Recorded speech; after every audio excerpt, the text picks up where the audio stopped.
एक सुंदर सी कन्या अनामिका कॉलेज में अपना ग्रेजुएशन पूरा करती है। तभी उसकी मुलाकात एक लड़के राहुल से होती है। राहुल भी बहुत स्मार्ट और माता पिता का आज्ञाकारी बेटा है। दोनों एक दूसरे को पसंद करने लगते हैं। दोनों का ग्रेजुएशन पूरा होता है। राहुल अपने शहर में जॉब करने लगता है और लड़की भी एक अच्छी जॉब कर रही है। दोनों ने निर्णय लिया कि अब माता पिता से शादी की बात करने का वक्त आ गया है। लेकिन परेशानी यह है कि दोनों की कास्ट अलग अलग है। अनामिका ब्राह्मण है और राहुल राजपूत है। राहुल के समाज में दहेज बहुत जरूरी है, जो कि नगद में होता है। इसके अलावा कई तरह के गिफ्ट और गहने की भी मांग की जाती है।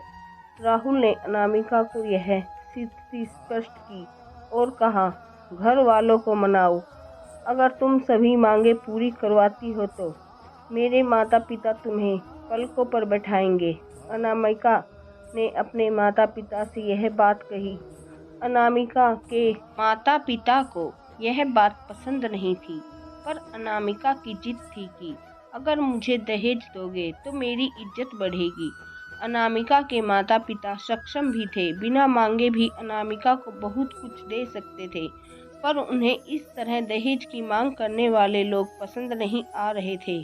लेकिन माता पिता अनामिका की खुशी चाहते थे। उन्हें यह डर था कि कहीं उनकी बेटी ये ना सोचे कि वे अपनी बेटी को कुछ देना नहीं चाहते। इसलिए उन्होंने सभी शर्तें मानी। शादी में राहुल को कार, फ्लैट, फर्नीचर के साथ 50 लाख नकद दिए गए। साथ ही अनामिका को गहने भी दिए गए और सभी रिश्तेदारों को गिफ्ट और कपड़े भी दिए गए। शादी बहुत धूमधाम से की गई, कोई कमी नहीं छोड़ी गई। अनामिका को मन ही मन यह गुमान था कि कास्ट अलग होने के बावजूद माता पिता ने उसकी शादी ससुराल के हिसाब से की।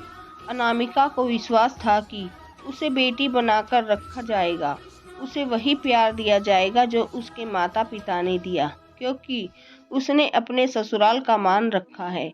अनामिका ने अपने घर से ससुराल विदा ली। ब्राह्मण कन्या राजपूत घर की बहू बनी। ससुराल में बहुत ज्यादा पर्दा प्रथा थी। बहू को मनचाहा खाने तक की स्वतंत्रता नहीं थी। कितनी भी भूख क्यों न हो, घर की बहू सबके खाने के बाद ही खाएगी। यहाँ तक कि उसे घर के पुरुषों के सामने बैठने तक की इजाजत नहीं थी। अनामिका ने इस बात पर ऐतराज दिखाया, पर उसकी किसी ने ना सुनी। राहुल ने भी यह बोलकर मुंह फेर लिया कि यह तो परंपरा है। अनामिका को जो गुमान था वो धरा का धरा रह गया। उसे अपने माता पिता की बात याद आई। जब उन्होंने समझाया था तो वह उनसे बहुत लड़ी थी। उसने ससुराल में बात करने का फैसला किया।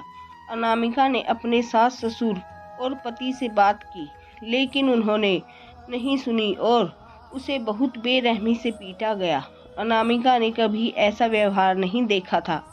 जिसे लाए हुए दहेज पर घमंड था, वह चूर चूर हो गया था।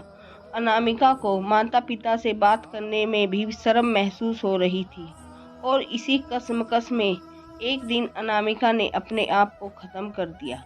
माता पिता को जब यह पता चला तो उन्हें अपनी गलती का एहसास हुआ कि वक्त रहते समझा होता तो बेटी साथ होती। जो लोग दहेज पर बेटी की शादी करते हैं, उनकी सोच हर तरह से छोटी होती है। जो बेटे को नीलाम कर सकते हैं, वो किसी और की बेटी को कैसे अपनी बेटी बना सकते थे।